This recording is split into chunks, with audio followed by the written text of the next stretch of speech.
Jai Hind to all. Myself, Shikha Agarwal, Assistant Professor in Ajay Kumar Garg Engineering College.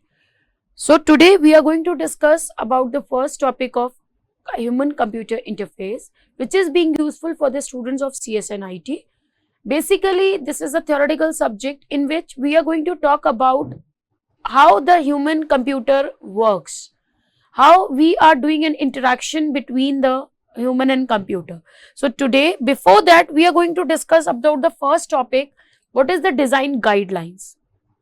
When I'm talking about the designing, how we need to make an interface or the design which really gives representing a real world examples. How we can say that that particular website screen is very beautiful, how we need to decide on the certain parameter. So when we talk about the designing, remember the certain points which says that it is a good design. We can say interface and screen design were really a matter of a common sense. How the people is being applying and how it is being developed so that it represents a realistic world. But sometimes it says the two different people, they are almost having an identical screens, which doesn't seems to be very good. Now I can give you a very good example. For example, you are designing your home, and into that case you are designing a doors, and you are creating a complete closed doors with a simple wooden work, right? With the wooden panels only, right? So that doesn't seems to be a good design. But if you are using the combinations of half of a glass or a wood and so on, by using the bidding system and so on, so somewhere it seems to be a better design, right? So we can say we are talking about the designing. Similarly, but we never seem that we have a time to find out what makes you a good design. Yes, that's true. We are a good developer. We know how to develop the things, but somewhere we are not more focusing on to a designing. So if we are not giving a good designs and we are not applying a proper time to it, then we can say it is inadequate work. So somewhere that particular work is not having a so much importance into the marketplace. Having a workload or timing constraints were imposed onto that result. But if you are not having a good design onto it, then it means somewhere something is lacking into the data. So when we talk about the importance of a user interface, so designing is must. Now let's talk about the user interface. When we talk about the user interface, if it is a well designed interface and the screen is terribly important for the users. It is for their windows so that they have a capability to view the system. They can easily, the system view can be easily for the systems. It is also a vehicle through which many critical tasks are to be presented. We can easily present the task. We can easily go into the relations of that data. When we talk about the importance, a screen layout and the appearance must be affect a person's in a variety of ways. If it is a very confusing or an inefficient screen, people will have a greater difficulty in doing their jobs, and there are more chances that they can increase the mistakes. If we are having a poor designs, we can say some people will not work for the system permanently. They are just moving away from the systems. So due to the poor interface or the designing, it can lead to the aggregation, frustration, and it can somewhere increase the stress of the users. So whenever we are talking about the designing and user interface, we need to maintain that certain guidelines, how we need to do the designing of the system so that it can easily interact with the people and the users can easily work onto it. So here there are the two types of designing guidelines. The first is a generic design guideline and the second is a specific design guidelines. First of all, we are going to talk about the generic. When I am saying then we are talking about the generic, it means we are consequently small in the size covers, or we are making aspects of interactive system rather than the high level designing. So onto that case, Suderman and Norman, they are giving a certain principles or the golden rules through which we can design the parameters. So we are having 8 golden rules, and there are the 7 principles which is being given to do a designing in a generic way. Second thing, when we are talking about the specific designing, when I am talking about the specific designing, it means we are designing for a specific product, for a specific user. right? So into that case, we are fulfilling the data or the requirement of this specific system. For example, if we want to do a designing for the Apple systems, so we know how the Apple system seems to be like in using. So right, so it is having a human interface guidelines how the Apple system will work. That is called as a specific guidelines. When I'm talking about the 8 golden rules, first of all, we are going to discuss about the 8 golden rules in this lecture, how that golden rules is being working for the generic designing. Basically, 8 golden rules which was given by the Schneiderman in 1986. It was originally designed by the GUIs, graphical user interface. They are being somewhere partially or fully applicable for all other types of interfaces as well. It is consists of 8 golden rules. When I'm talking about this 8 golden rules, these guidelines does not provide any detail of what we need to do it. It simply provide you a broader picture so that what you need to be done, and that particular broader picture gives you a search guidelines, how you need to do the searching so that it can be applicable for your systems or the interfaces rather than one who is already used. The first golden rule says the strive to consistency. When I'm talking about the strive to consistency, basically we are using the two terms, internal consistency or external environmental consistency. When I'm talking about the internal consistency, it means whatever the symbols, metaphors, icons, text, whatever we are using into it, we have to be consistent into the part. For example, if I'm using the phone symbol for representing the contact, so it means everywhere wherever I'm giving the information, we have to be stick into the part. That is called as an internal consistent. I can give you one more example. Suppose we are designing a job with the multiple windows, and to close windows, we are using a red circle with the cross inside it. So on every page, on the multiple windows, every time we need to use that red circle with the cross inside that page, right?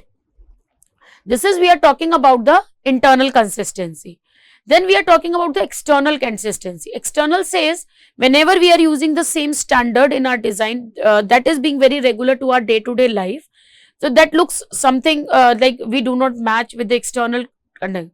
So say for example, we are having a fixed rules that the traffic signals is having of 3 colors. Red means a stop, yellow means slow down, green means you can go.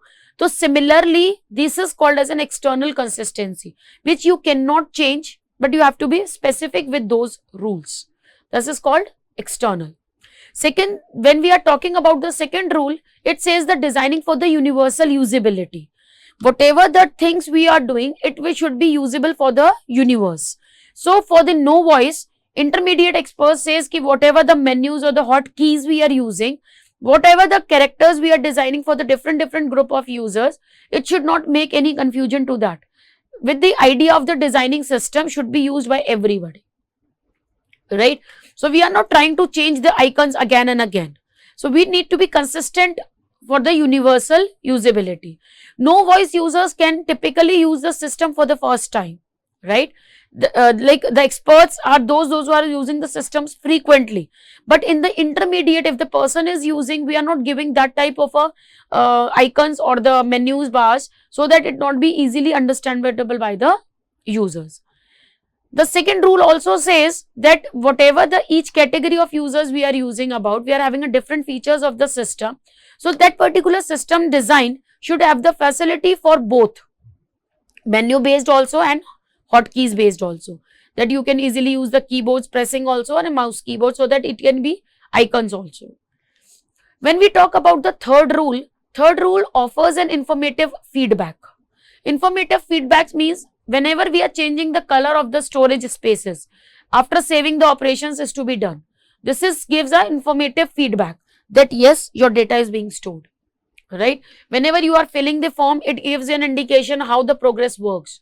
Suppose if you are going through any Google form and you are fulfilling it, we are using a progress bar that 1/3 page is complete, 1/4 page is complete. This gives a successful completion indication that you are giving information feedback also. When I'm talking about the informative feedback also, just say for example, if I'm storing my data into the hard disk and somewhere it indicates with the colors that this much amount of space is available, this much amount is already filled, you're about to fulfill your storage space and so on. That particular changing of the color, it basically helps you to easily learn the things, and it indicates an information that also giving you the feedback regarding that data. The fourth rule says we have to design a dialogues to the closers. When I'm talking about the designing a dialogues to yield the closers, it means whatever some feedback is being given into the organizing committee, what they are doing it, we are just giving the feedbacks in between into it. For example, if we are doing an online shopping, we know there is a lot of subtasks, grouping helps and so on.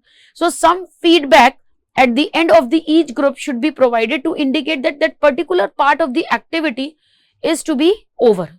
In order to do this, we should be able to easily try to organize the activities in a one group, like we are presently in the middle, beginning or in the end of the complete process.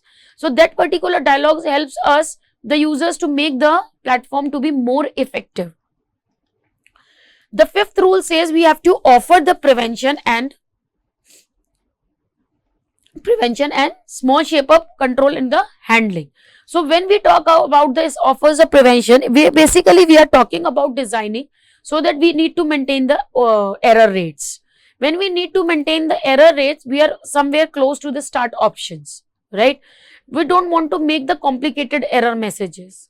Like if there is an objective that we need to maintain the error control, so we need to use that mechanism so that it will be in easy and a native language, so that it will be easily to understand by the user. The next, when we talk about the fifth rule in the simple error handling messages, we should also write that type of a message which should be easily understandable by the users in their natural language without using any technical terms, right? The next rule says easy reversal or the actions, means it is very easy to do an undo and redo. As generally we are using, that is called as a reversal of actions. Suppose we have made some mistakes or the errors that we don't know how to get out of all this. So we should be able to go back on a stage where we are into the safe things and we are not in a bad situation, or like whatever the current state is. So that is also called as a reversal of actions. Whatever the actions to be done in the current state, we can easily reverse and go back in a safe mood, right? So sometimes we did any error into the message and we are not able to understand what we need to do it. So into that case, we are worrying about it whether we are in a safe mode or not. So into that case, we can easily work and that we can move easily back to the safe state. The seventh rule says keep users in control. When we take the keep the users in a control way, we can easily talk about the drag and drop statements, right? Whenever we say the user feels that they are in my control, that is very important. If the user is not able to easily access that data, then somewhere it feels like that, no, I'm not able to handle that data and I'm not able to perceive that interaction in the change in the system. I'm not able to handle it. The user can easily move the files from one folder to another by using a simple command lines. That would be easy for the user, and which makes a very good design so that the user can easily interact with the outside world, right? Instead of using the two files represents a metaphor or dragged in a folder. So sometimes what we need to do it, we are using the progress bars that indicates that yes, we can select the two files simultaneously and we can easily send to the desired location. So that should be an user friendly, so that users can always feel that yes, whatever my system is, whatever the designing we have, everything should be keep the users to be in control of it, right? Second thing, when I'm talking about the users keep in control, we also discuss about this type of a visualization of the operations. It helps the users to feeling a control like a power, right? That whatever the designer have designed, it should be aimed, the purpose is to be solved for the users. The last is our eighth rule says we have to reduce the short term memory load. When I'm talking about the short term, basically generally we are having two types of memory, short term memory and long term memory. Then into that case, they are using one scientist George A. Miller, which is in 1956, gives a 7 plus minus 2 rule.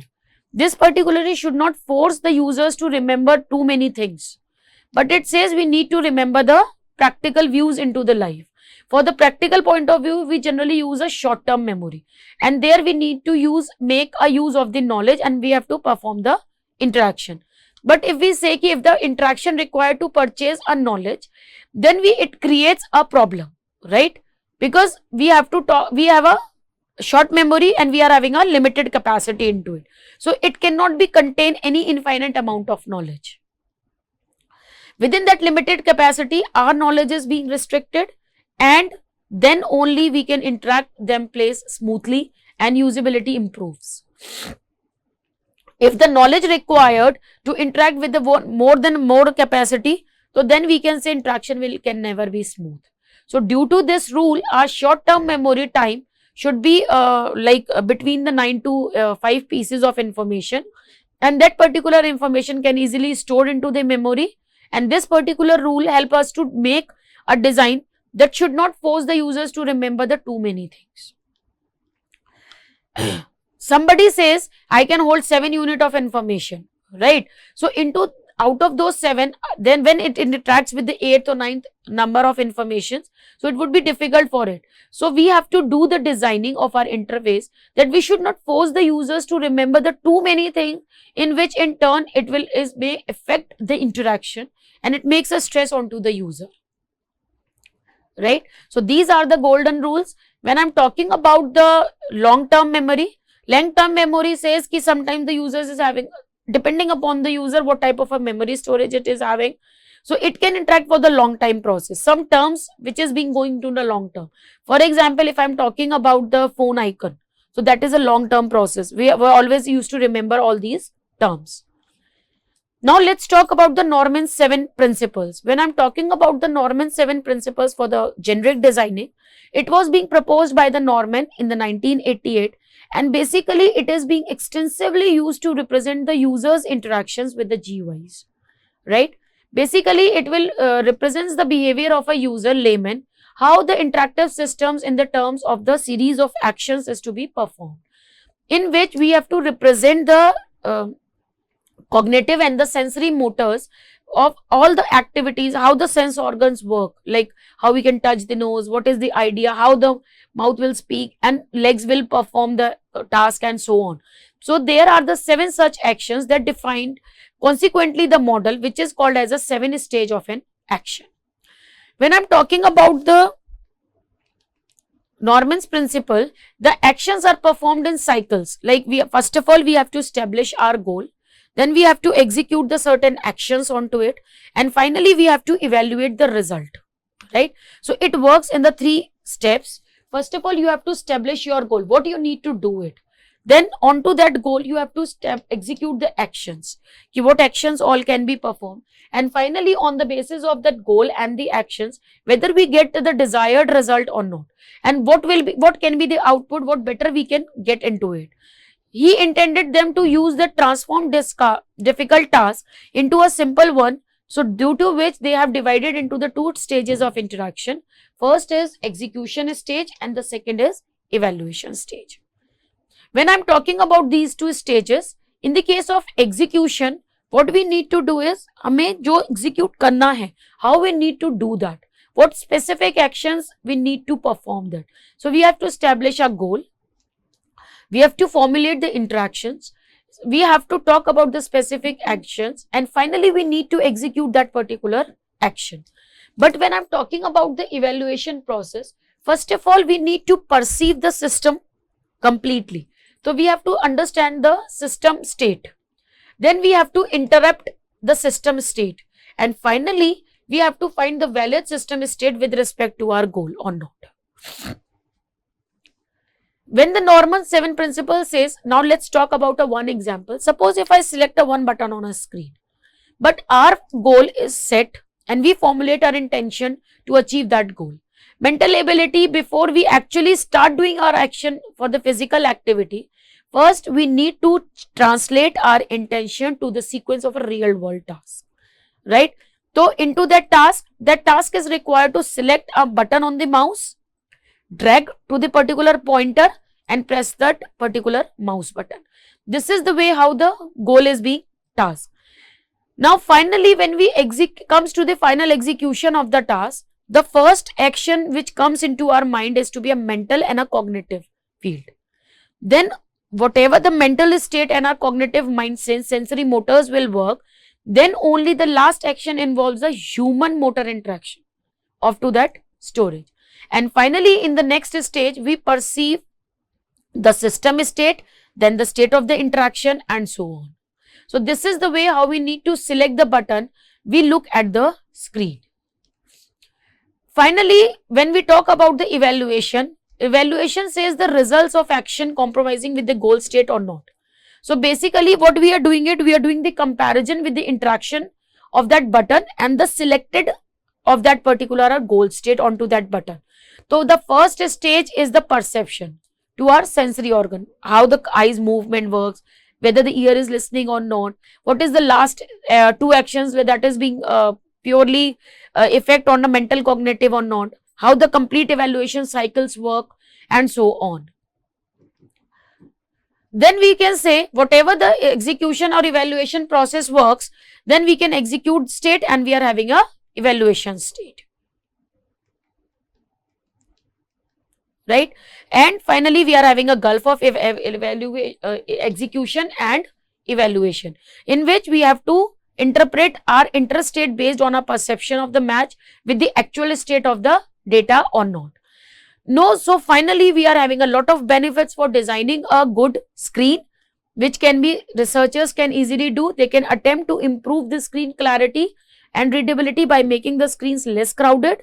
They can separate the items which can be combined on the same display line to conserve the space, whether were placed on the separate lines instead. Now they have to do the proper formatting of the informations. They have to use the training cost that should be very low, time should be reduced, that supporting line cost should be lowered, and finally they are giving a employee satisfaction. Now after that, we can easily identify or resolving the problems of the designs and the development processes. How many screens can be used on each day so that we can give a technological world. How many screens are used in each day in your organization, thousands, millions and so on. So these all are the benefits how we need to design a good screen. Thank you.